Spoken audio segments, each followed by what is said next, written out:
Conseil des ministres a adopté un décret portant dissolution des partis et formations politiques et un projet de loi portant abrogation du cadre législatif régissant entre autres la création, le fonctionnement, le financement des partis et formations politiques et le statut du chef de file de l'opposition. Cette grande et importante décision s'inscrit dans le cadre de la refondation de l'État et fait suite à un diagnostic profond du système partisan qui a relevé de nombreuses dérives dans l'application du régime juridique des partis et formations politiques de notre pays. En effet, les partis et formations politiques en pléthore et dont la mission constitutionnelle est de concourir à l'animation de la vie politique, à l'éducation du peuple et à l'expression du suffrage, et ce dans le respect de la souveraineté nationale, se sont avérés en total déphasage continu avec les aspirations réelles du peuple et les enjeux stratégiques, notamment sécuritaires.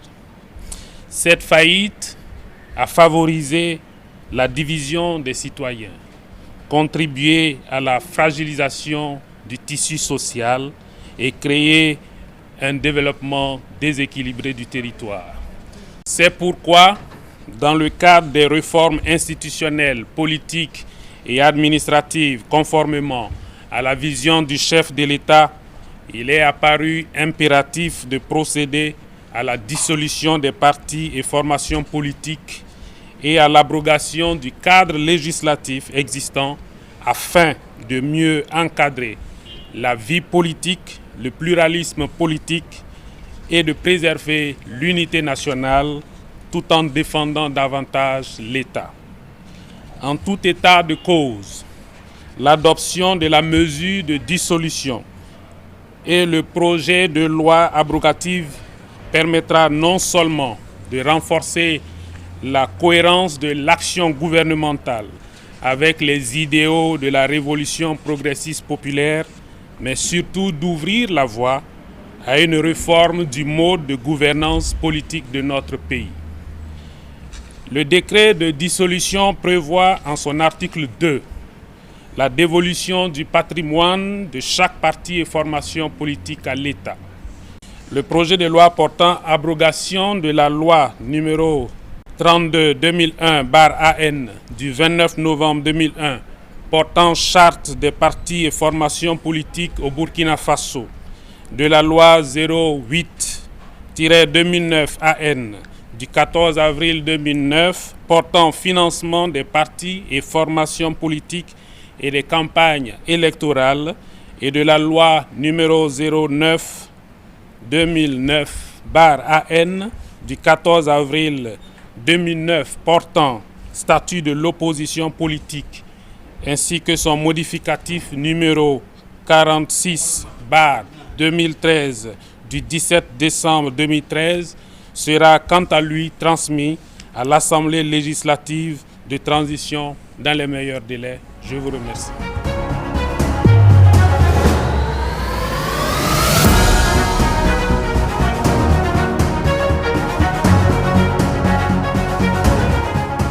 La loi portant planification du développement a prévu que chaque 5 ans, le Burkina puisse adopter un plan national de développement, donc un plan quinquennal.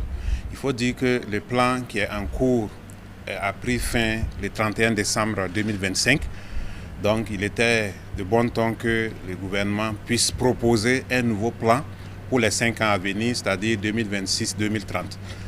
Donc aujourd'hui, le Conseil a adopté ce nouveau plan qui a été baptisé Relance, qui est donc le plan national de développement pour la période 2026 à 2030. Il faut dire que ce plan s'illustre par des innovations très importantes en ce qui concerne donc la planification sur les 5 ans à venir. La première innovation, c'est que après avoir identifié les différents piliers, nous avons identifié des programmes. Et donc les programmes sont des éléments d'opérationnalisation des différents piliers. Et dans chaque programme, on a identifié ce qu'on a appelé des accélérateurs. Et les initiatives présidentielles ont été identifiées comme des accélérateurs de la mise en œuvre de ces programmes.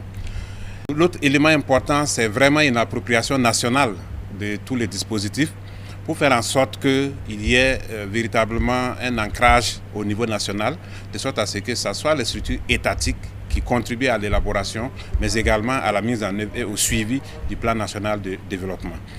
L'élément majeur à noter, c'est le fait qu'il y a une grande orientation vers le financement par des ressources souveraines.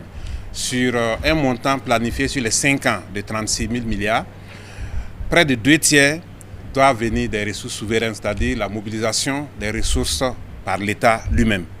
Et cela est inédit parce qu'habituellement, on a beaucoup plus orienté les financements vers les partenaires.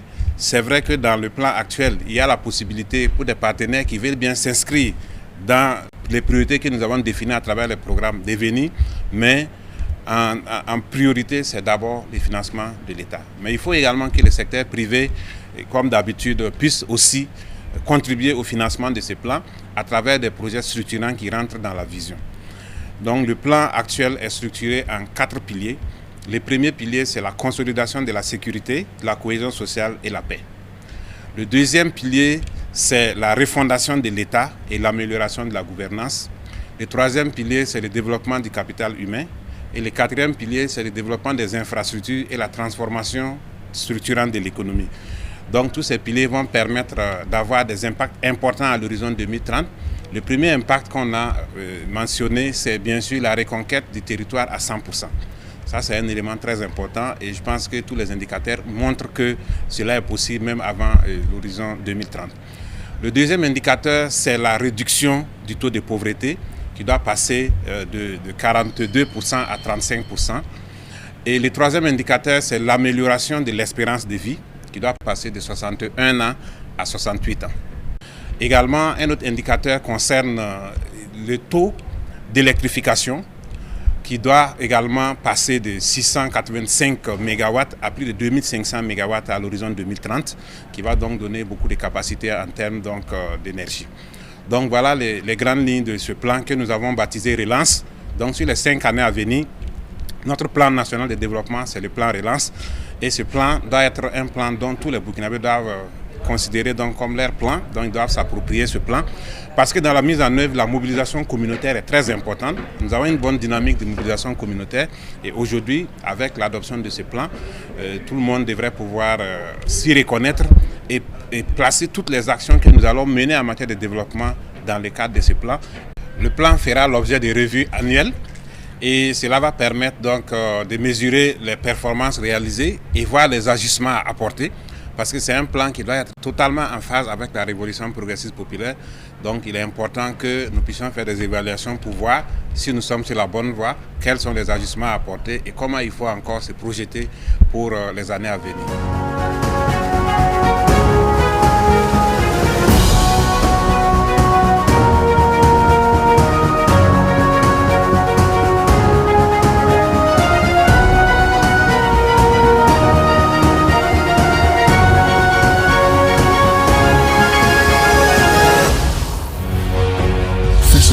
Une autre facette de l'information au Burkina Faso.